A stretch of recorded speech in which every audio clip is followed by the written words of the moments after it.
All right. It's 2:01. That's plenty of time. We're going to get started. So thank you very much for joining us today. It's our Microsoft Cloud Update webinar. Kicking off here in November, I have the extraordinary privilege of having two great presenters alongside of me today. We have Tim, Senior Cloud Sales, and Phil, our Senior Sales Engineer on the Azure side of things. Very happy anytime I can get these guys in a call. I learned a ton from them. So thank you for joining us today, guys. And I know that we have a lot to go over. We will take a quick look at the agenda just so you know what's coming up. We're going to have Phil talk about our Azure going-ons in the beginning, and then we're going to swap over to Tim to talk a little bit about modern work updates and some partner designations, and then they'll kick it back to me for some marketing updates at the end. So without any further ado, Phil, you can take it over from here, and hopefully you guys...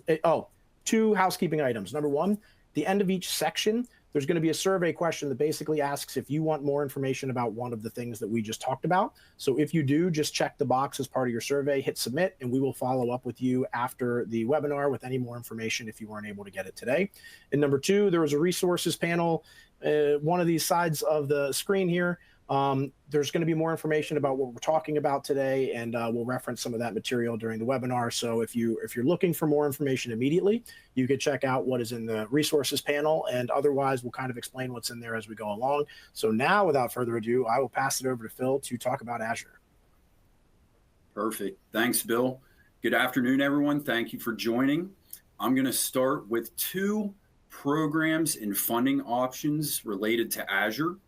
So the first option here is the Azure Credit Offer. So think of this as a funding opportunity where you can get Azure credits to help accelerate a deal or maybe even provide a proof of concept for your customer. So how this works is when we talk about credits, think about consumption-based billing and the option to get months free, potentially. So what we do is we work with you, the partner, on a nomination form that goes to Microsoft. As part of that nomination, we essentially help you determine what the annual Azure consumption revenue is going to be for this particular project or deployment. And then the credits are based on a 10-to-1 ratio. That will then be applied to your account, and you have 12 months to use those credits. Depending on the deployment, the speed of the deployment, the size, those credits may last 1 month, they may last 3, 6, it really depends, but that's where we're gonna work with you to make sure you're maximizing those credits efficiently. So again, just know that this funding is out there and we've seen success with that, again, for helping close deals, as well as set up a proof of concept to prove out an Azure solution is going to be a good fit for a particular customer, and then build on from there. Program option we have here is Cloud Accelerate Factory. This is a Microsoft program where there are zero costs and zero minimums for Microsoft engineers to work with you and your customer on deployments and or migrations into Azure. So again, nomination form that we're going to work with you to get that submitted and get that approved, and then start kicking off that process with a Microsoft project manager and engineers dedicated to the particular solutions that are looking to be deployed within Azure. So again, important to note that new deployments in certain solution areas do qualify, as well as migrations from on-prem. Maybe it's, right from hardware, or it's VMware or Hyper-V. They're gonna work with you to actually perform that migration.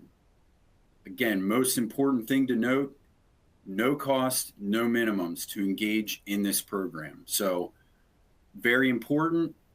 We will work with you throughout the process to make sure that that is successful. Quick survey. If you would like to know more about either of these funding or program options, please go ahead and submit. While we're giving everybody some time to fill that survey out, so this was, I'm just going to chime in here to kill the dead air. I actually learned about Azure credit offers on a call with Phil the other day when we were talking to a client, and I think one of the more interesting things, or one of the things that I'd never considered before, was using them to cover when there's like the dual billing, for lack of a better term. So like they're on-prem and we're going to start spinning up like the migration to Azure, but it's like, okay, well, I don't want to be paying like the cost for on-prem and you kind of use, I think the way you described it, and you can maybe correct me if I'm not getting it right, but you can say, okay, well, we have some credits that we can use to make sure it doesn't feel like you're getting double billed, right? Like while we're working on out of both stacks and we're getting you spun up in Azure, we can mitigate that with kind of what these Azure credits are, right? Absolutely, absolutely. And the two programs can be used in conjunction. And that's a great example where we want to at least perform a test migration to start. Well, that's going to be covered by the Azure credits. So we're really not paying for that portion of the project. So great example, Bill. Yeah, that as a marketing guy, I'm always looking for the angle, right? And to me, it was like, okay, well, they're going to be concerned, like, well, I don't want to be paying for two stacks at once, and this is a great way to say, hey, well, we can help prevent that. Two Absolutely. questions from the chat while we're sitting here, since they're Azure related. First one is, would Cosmos DB be available for Cloud Accelerate Factory? Absolutely. So any kind of database or database modernization absolutely is part of Cloud Accelerate Factory. And so just to describe the process a little bit, what would happen is there's a nomination form, and you would kind of put in the information about the project, and maybe that's something you would help the partner fill out. That gets submitted to Microsoft. And I think one of the key things here that maybe isn't always evident is that we talk to the people that get these requests at Microsoft, right? So Correct. we kind of have a direct line of contact where if there's questions or the scope is a little shaky, like rather than kind of doing this like email shuffle of trying to get our point across, we actually have that direct line of contact with Microsoft that allows you and your team to get these, expedited and approved. Absolutely. For both of these programs, the Azure Credit Offer and Factory, we have direct lines to those teams for the approval and just verification that they have got the submission, right? And I see the other question along the lines of, how long does it take once you submit the form on average? So I'll start with credit offer. That's really simple. That's usually maybe 1 week max turnaround time for that to get approved. You will be notified along with us of, hey, we've received your submission, and then when it's approved. So give or take a week on that. When we talk about Factory, once you submit that nomination form, you're going to be contacted within 1 or 2 business days to have the initial conversation with the Microsoft team. We join that as well to help make sure everyone's clear on the scope of the project. Now, projects can be small, large. It really depends on the project, how long it would take from start to finish. Now, as part of the collateral that we're going to provide through this webinar, there is one specifically for Factory that gives some example timelines of the actual start to finish based on project examples. So while I can't give a definitive timeline, it's laid out nicely that gives you a good idea, but we're still talking about weeks. We are not talking about months. So keep that in mind as well.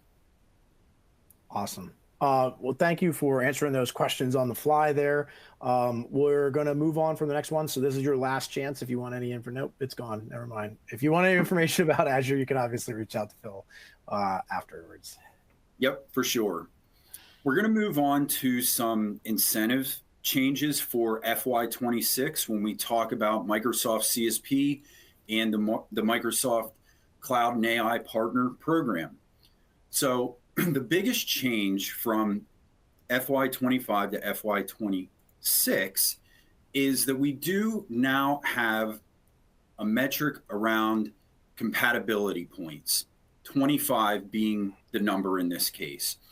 So solutions partner designation is 70 out of 100 points in a solution area. So modern work, data and AI, infrastructure, security.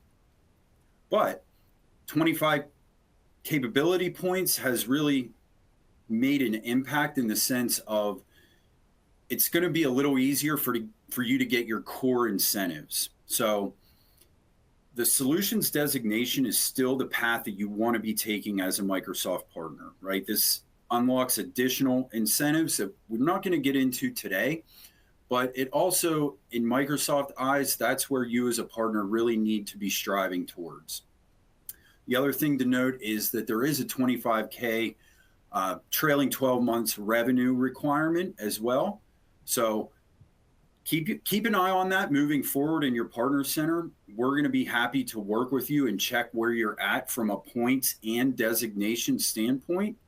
And again, more to come on that. Happy to work with you on that. Another key incentive change that Microsoft is rolling out are incentive percentages around growth. So you're always going to have your core incentives, but there's now a 7.5% growth incentive. So think about retaining a customer and growing their environment in Azure, for example. Year one, you're at $1,000. Year two, you're at $5,000, because Azure environments tend to organically grow, if you will, once you get one started. So you as a partner are going to be rewarded in that growth. So extremely important. That's where customer success and focus around the deployments and services in Azure can lead to growth, which then maximizes your profitability as a partner on the back end incentives in the form of rebate and co-op. So very nice change there. Growth is very important to Microsoft at this point. When we look at the Azure core CSP incentives that fall under this, so you're going to have just your monthly consumption revenue at a 3% rate. Reservations and savings plans, which are cost savings mechanisms through CSP and Azure, also get 3%.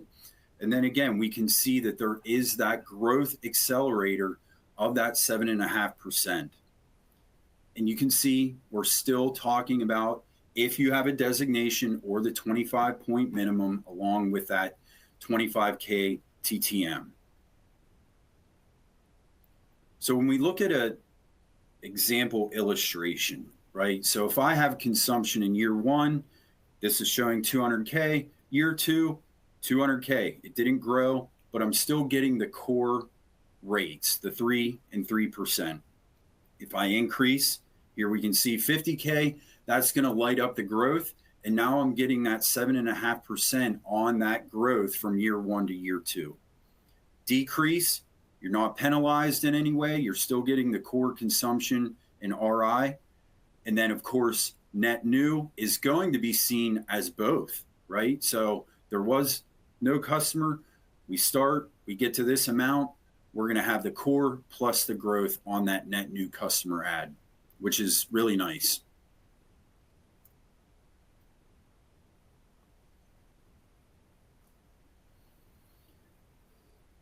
All right. Before I turn it over to Tim to talk about 365, just want to check and see if there are any other questions. Doesn't look like there is from the Azure side. Okay. All right. I'll hand it over to Tim. Okay, great. Thanks, Bill. So when we move over to the Microsoft 365 CSP core incentives, it's very much of the same story for solutions partners in certain capability areas. A lot of what we're seeing is going to be in solutions partner designation, modern work, SMB, as well as in security. And of course, carries over as well. In order to unlock those core incentives, it's no longer required to have that 70 points as a solutions partner. It's still where Microsoft wants us to grow and where you work with us to help you get there. But now we can also attain that through maintaining a 25-point minimum in that capability area, whether it's modern work SMB or in modern work security. So what we're seeing is a very similar story where your core incentives at 375 is essentially what we would consider run rate with Microsoft. And then they have two strategic accelerators, one of them for business premium and Microsoft E3. and then the other one for E5 and Copilot. What that's doing is that is layering on top of the CSP core. So run rate, for example, with Business Premium would give you 375 plus 3 for a 675 on your back-end incentives. Retained as well for FY26 is the CSP PSTN accelerator. For those who have always wondered why there's no front-end margin on Microsoft, here you are. It's all on the back end, right? So for partners that are looking at telephony with Microsoft, wondering where the front-end margin is, have questions that might not have been answered in the past, feel free to reach out to our team, right? We can help you with what that looks like in terms of deployment, understanding the licensing of those solutions, and then, from a back end, looking to see where that growth is in your core incentives.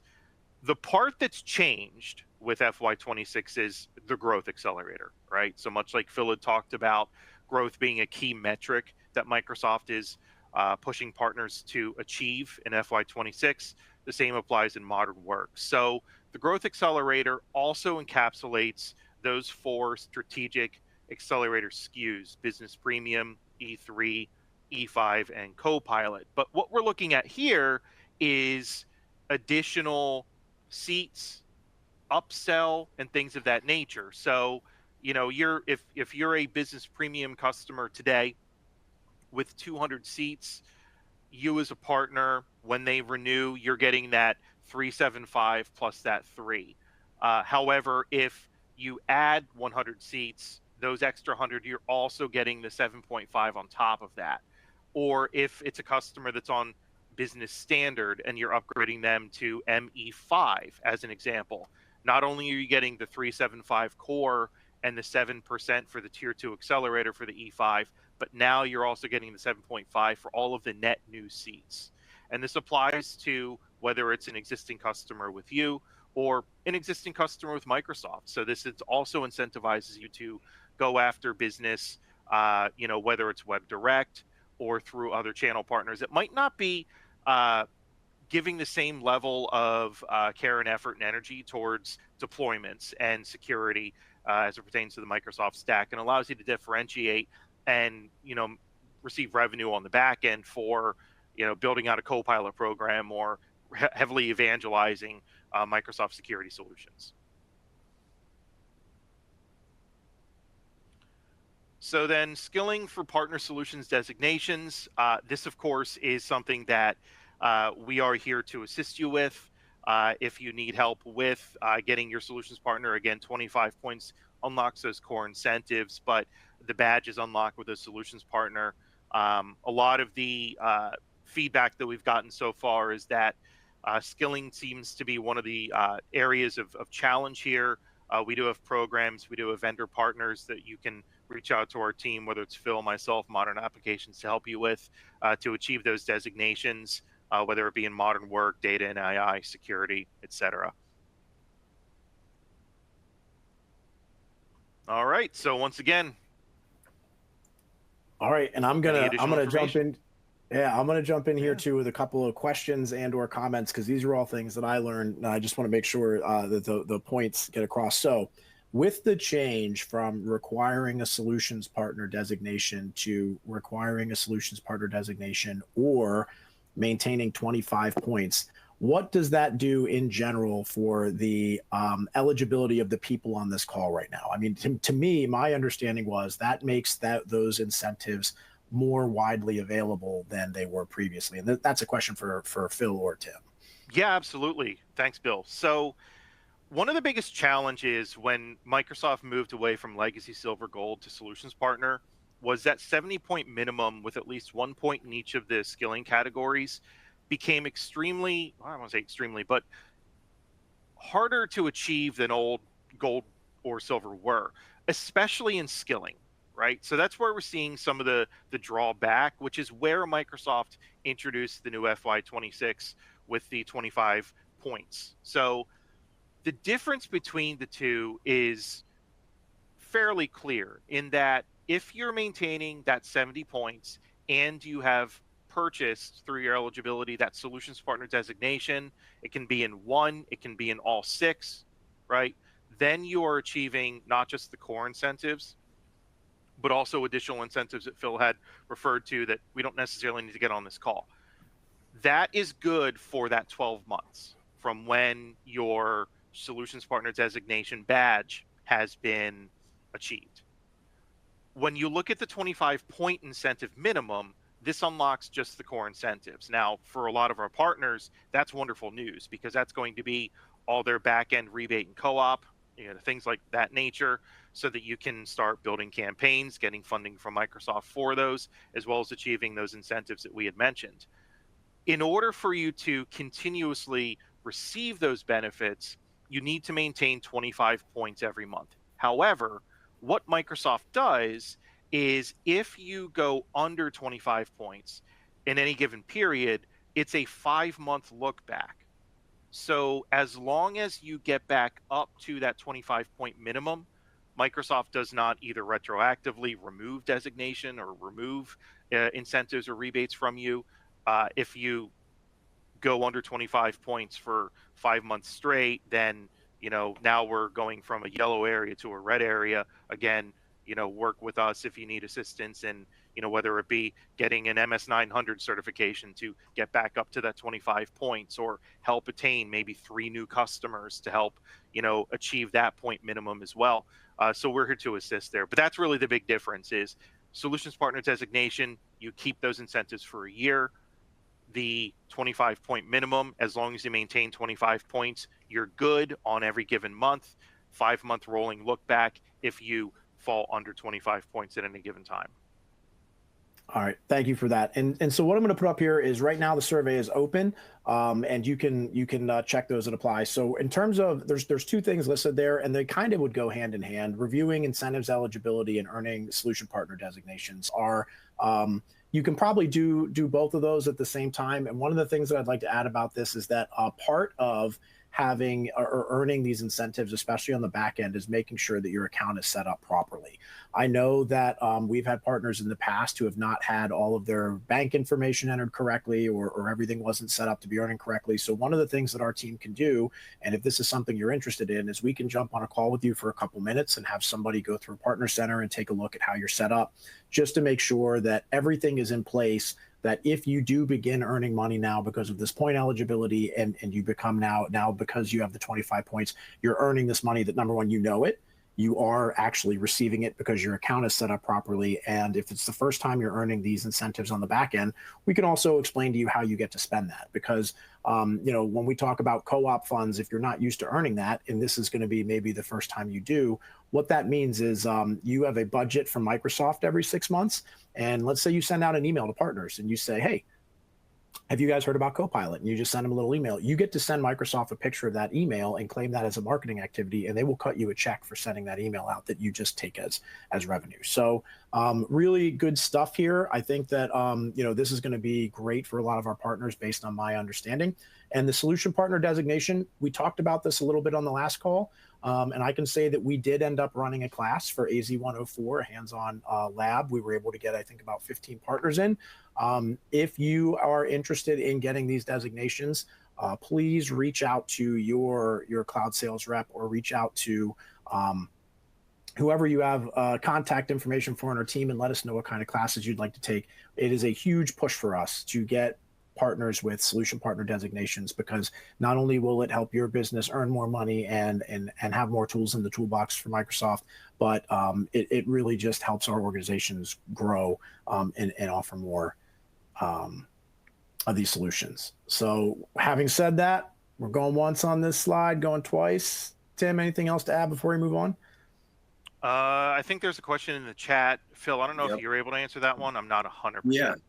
Yeah, absolutely. So how do we check our current partner designation? So that's going to be within Partner Center.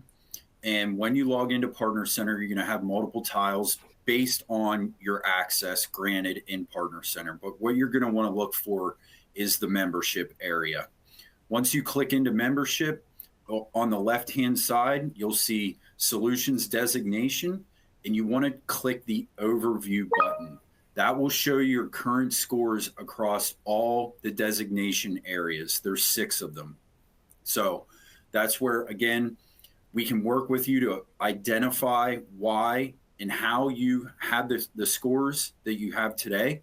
It's across really three main areas: customer success, skilling, and customer performance. Customer success, customer ads; performance, think deployments and growth. And then skilling, of course, is the certifications that we were just talking about. And I do want to state the AZ 104 course that we offered for our partners went extremely well.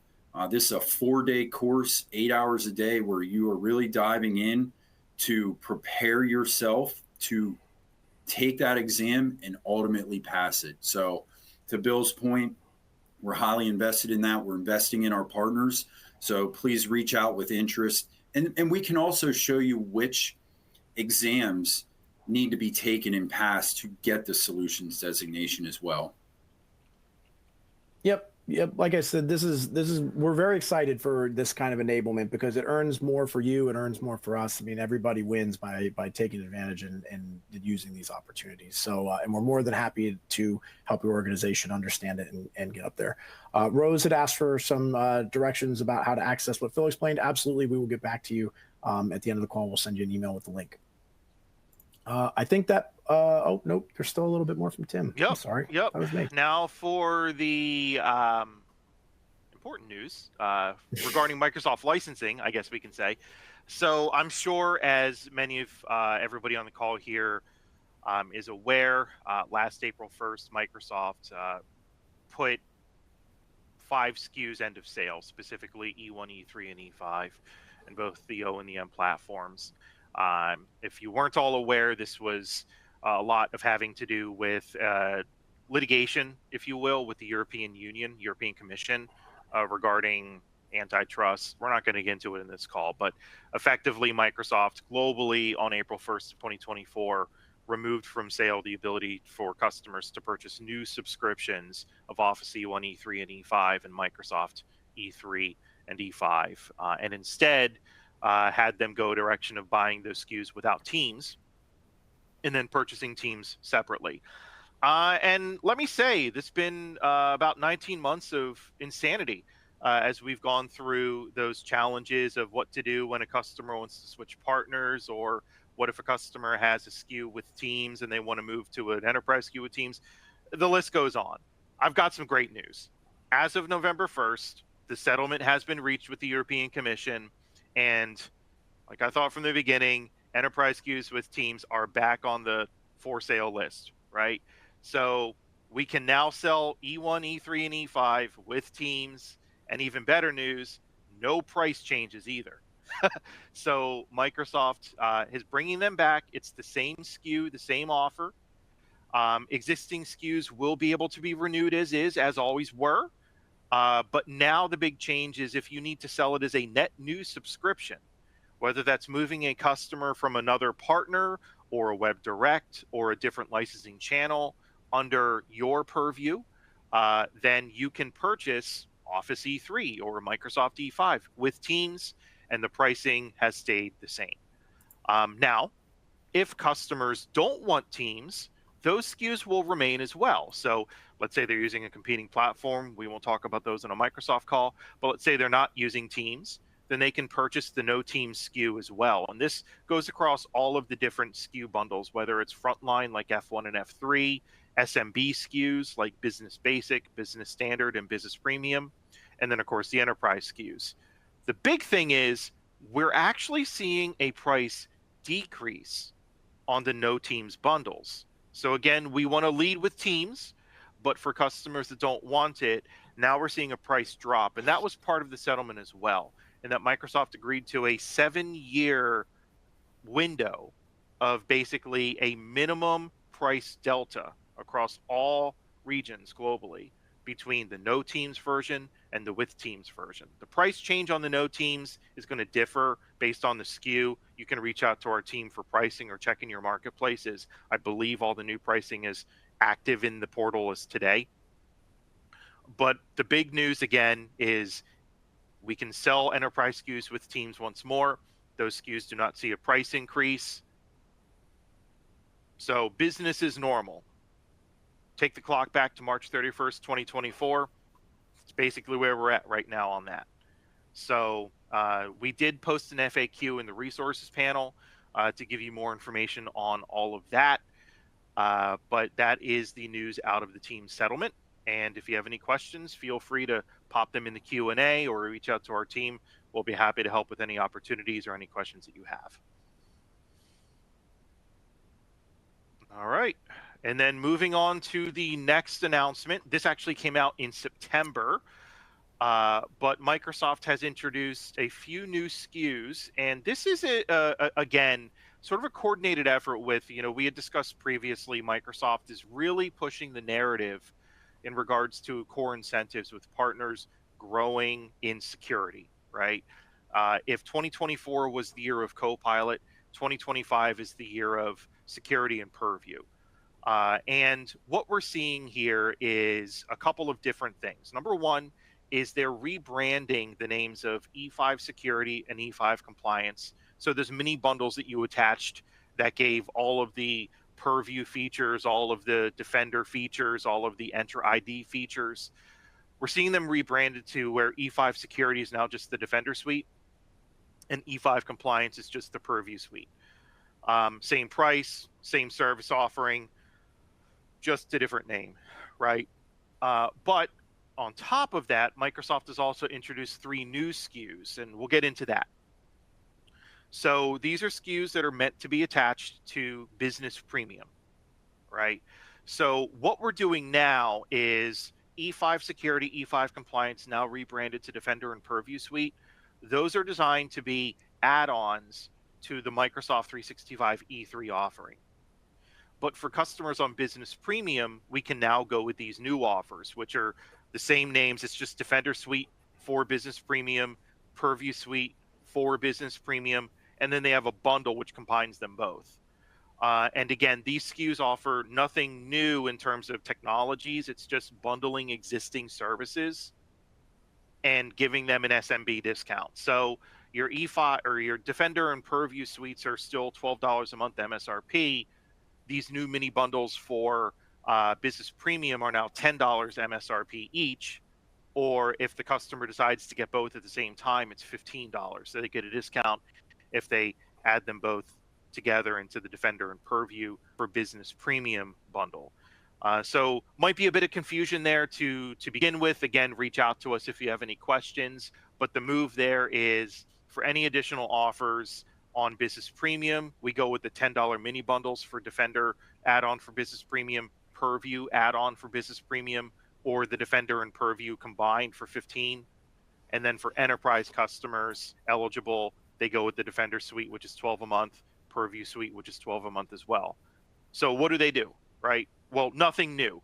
The Business Premium add-ons are the same exact feature set as what we had previously with E5 Security and E5 Compliance. And you can see on the slide here, the Defender Suite is giving you Defender for Endpoint, Defender for Office 365, Defender for Identity, Cloud Ops, and Entra. So the same suite that E5 Security had. Purview, that's a little bit more complicated, but it's got e-discovery, insider risk management, information protection, and governance all included in one. So effectively what this means is we can offer an E5 comparative offer to SMB customers for $22 for the Business Premium SKU, plus $15 for the mini bundles combined, significantly less than what E5 is. And really, this is a doubling down of Microsoft saying, hey, look, why are we separating the amount of security that we can provide a customer just based off of the amount of workloads that they're deploying? So we're going to see a ton of news about this coming over the next year. We're going to see a lot of effort and energy being put in from Microsoft to help perpetuate these SKUs in the marketplace, and you're going to hear a lot from us about it as well. So we're pretty excited to be able to offer these.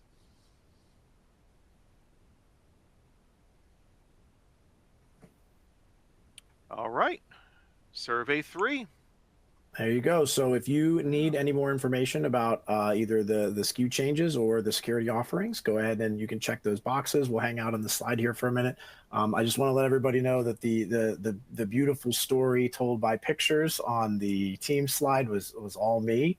So if you enjoyed that heartwarming tale of reconciliation, that was all me. So we'll give another couple seconds on this slide, and then we'll move on. I think I have the last couple slides to close out the show. We could take any other questions, and we will get everybody on their way, hopefully on time. I'll also note, too, that Microsoft has really invested a lot in D&H over the past few months, moving in FY26. We have a few E5 guys, as they like to call it, that we can bring into conversations, both internally as well as with our Microsoft account team. So, any questions that you have about, what the services are, how to go to market, how to engage with your customers on it, where the pitch is, where the spin is for it. I'd like to say that I'm the E5 guy for D&H, so very happy to assist in any of those discussions. All right, we're going to jump into the last couple of slides here. I think this is this will be all me to close this out before we take some questions. So the first thing I'm going to do is talk about an opportunity that is going to be available. So in December, D&H is hosting what we're calling our Microsoft Edge to Cloud Summit. What this looks like is on December 15th in the afternoon, assuming everyone arrives kind of in the morning, we're going to do a live Copilot agent training with Productive. So we will have them up there to show us about Copilot agents, how you can build them in Copilot Studio, and how to sell them. And if you've ever done any of our Productive trainings, great team. They pack a lot of information into a relatively short amount of time. So we're excited about that. That evening will be a welcome dinner. And then the next day is basically just a day-long immersion. We're calling it the Edge to Cloud Summit, where we're taking a look at, making sure that your practice is offering as much Microsoft solutions as possible. So we're going to be presenting all this information alongside of Microsoft. We're going to be doing a State of the Union about the business and how go-to-market works and what products and solutions or focuses. We're going to do information breakout sessions. We're going to have hands-on technology. We actually, at D&H, we just launched something called the AI Experience Center, where our tech solutions team has put together a bunch of interactive AI demos where you go into a room and you can kind of go hands-on with some stuff. So if you are interested in this event, I would ask that when the slide comes up later to mark your interest, please go ahead and check that box, and we will reach out to you. Space is limited, but we are going to try to make sure that we fill every single seat. So if you think you would like to make the pilgrimage to Harrisburg, Pennsylvania in the middle of December to talk about Microsoft and hang out with us, we've got some fun involved in there as well. Like I said, the dinner, I believe, is a very nice place nearby. And the holiday charity event, I'm not going to talk too much about it, but I think it's actually a pretty cool idea, and I don't think sometimes those can be painful. This one I think is actually going to be pretty fun. So Microsoft Edge to Cloud Summit is a great chance to come meet us in person, hang out, learn about Microsoft, talk directly with them, and get some hands-on experience with some technology maybe you're not familiar with.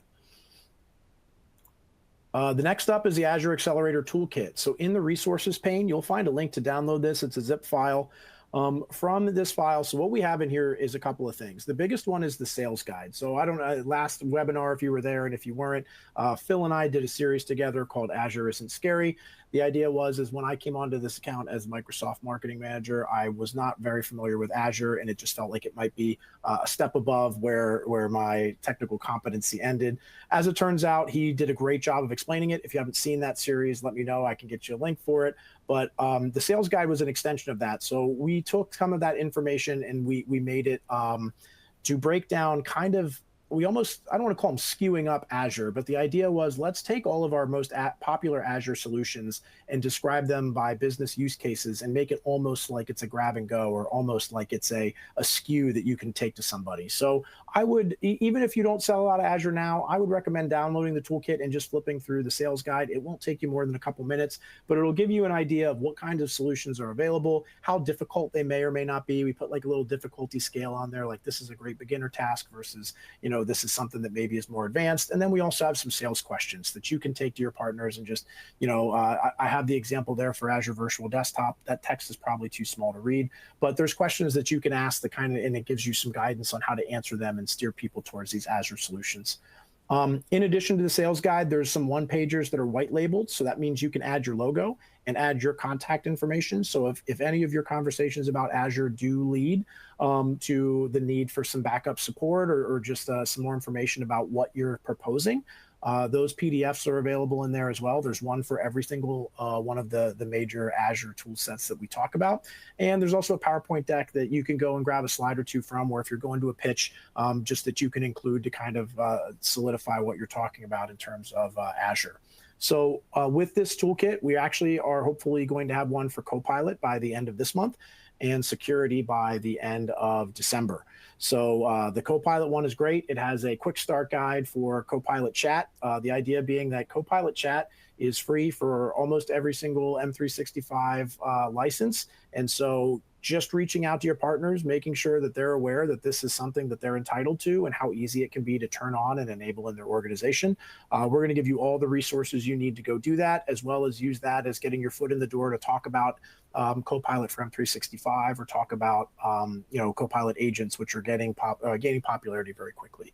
So those should be coming out soon, and you'll probably get an email about those when they're available. But for now, the Azure Toolkit is out there.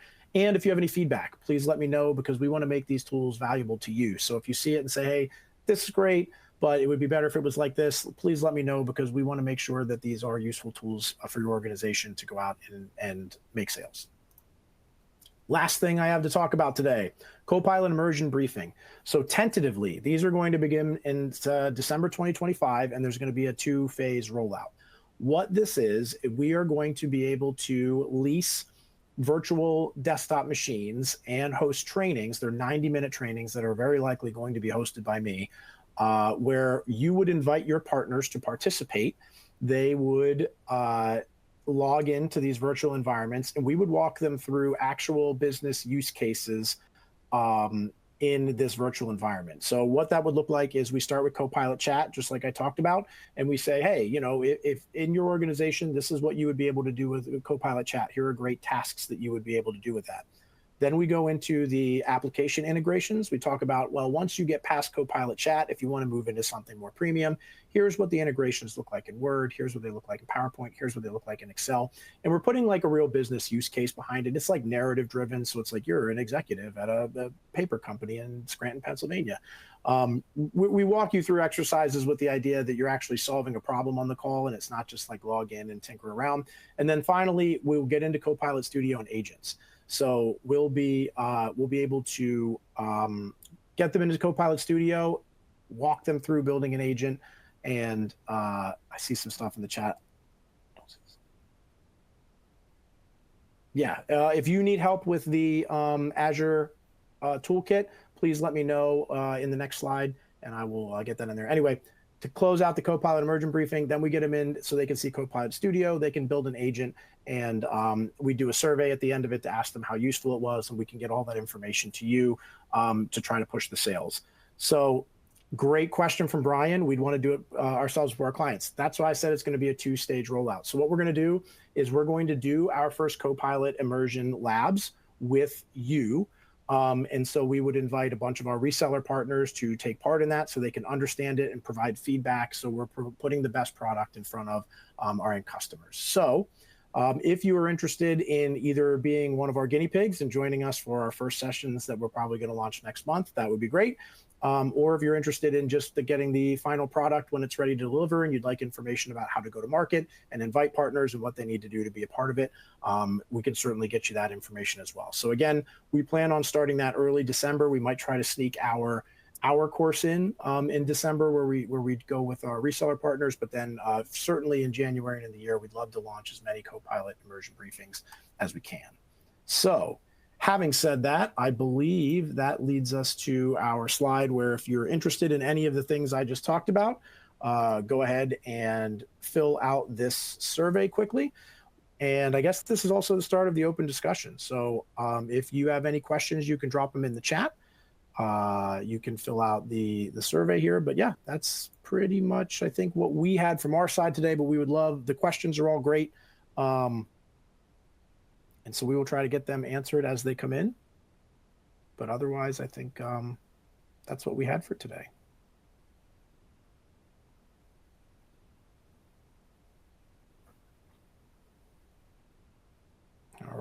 Looks like some survey responses have come in. So I think we, okay, so I'll actually just open it back up to our team once more. Phil and Tim, was there anything that I said that was wrong or anything that you would like to add in terms of what we talked about today? Nothing wrong, that's for sure. Again, when we talk about Azure, right, the conversations can go many different ways. We have a full Azure team here of sales specialists, sales engineers that are willing to have those discussions with you from beginning to end, whether it's a small project or a large project. Don't hesitate to reach out. Please utilize us. That's what we're here for. cloudtech@dnh.com is our official team mailbox. So we look forward to hearing from you. Thank you.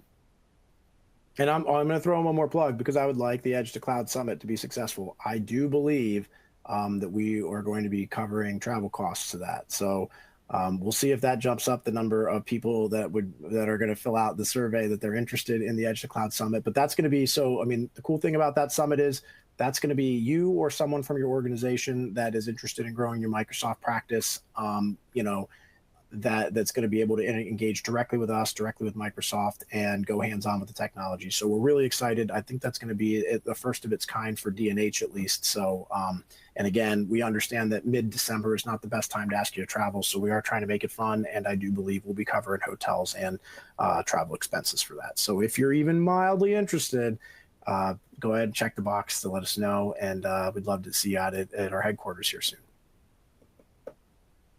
Yeah, and to see a couple of last, questions in chat there. And again, Bill, nothing wrong, so you did good. I think it's all great news there on, speaking on the modern work front, the M365 front, just be aware that you do have a full team behind you too. You're probably aware of the modern applications inbox, which we sort of all get into, but we do have product specialists that are within that team as well. Myself, Rose, you had mentioned, Bill as well. So there's a handful of folks there that are able to help on more when we start talking about like what the next step is. Now we've partnered with D&H, we've partnered with Microsoft, we have customers. What do we do next, right? And I want to be very open there that we have a team behind you that can help take opportunities, whether it be on the Azure front with Phil and the Azure team, or with my team in Modern Work to help cultivate and close those opportunities with you if you need assistance, or whether it's just bouncing ideas off and getting the right licensing there. Lucas, I'd love to see how you got that working, because that's been a fight for us for 18 months. So maybe we'll talk about that offline. And Rose, to your question, it depends on what you're looking for there, right? So modern applications is of course going to be a great alias for just general or cloud tech if you're looking at the Azure front here, but none of us are really quote unquote dedicated to a specific account. So we'll help you to step in or get you to the right folks that will do that. So feel free to reach out to any one of us, right? And we can get you to the right person pretty quickly. And to follow up that, Rose, I believe I'm going to get you an email about the Partner Center, because I think I saw that question earlier. And Megan is, so the Edge to Cloud Summit, we are, for participants and who that would be for, there's going to be some sales stuff and there's going to be like some technical parts to it. So realistically, we're hopeful to have people that want to see their practice grow attend that event. That's kind of the goal, right? So I mean, we're going all in with Microsoft on this event, and the expectation is that the people who attend that event are the ones that want to understand how they can use all the resources we have to offer. We talked about 45 minutes worth of stuff today. We probably could have done 3 more hours, honestly, just with all the different things that Microsoft changes all the time and the resources that D&H has available for you and your team. So that's our goal with that, is if you believe that learning more about how engaging with D&H would be beneficial to your business and your Microsoft business specifically, then this Edge to Cloud Summit is for you.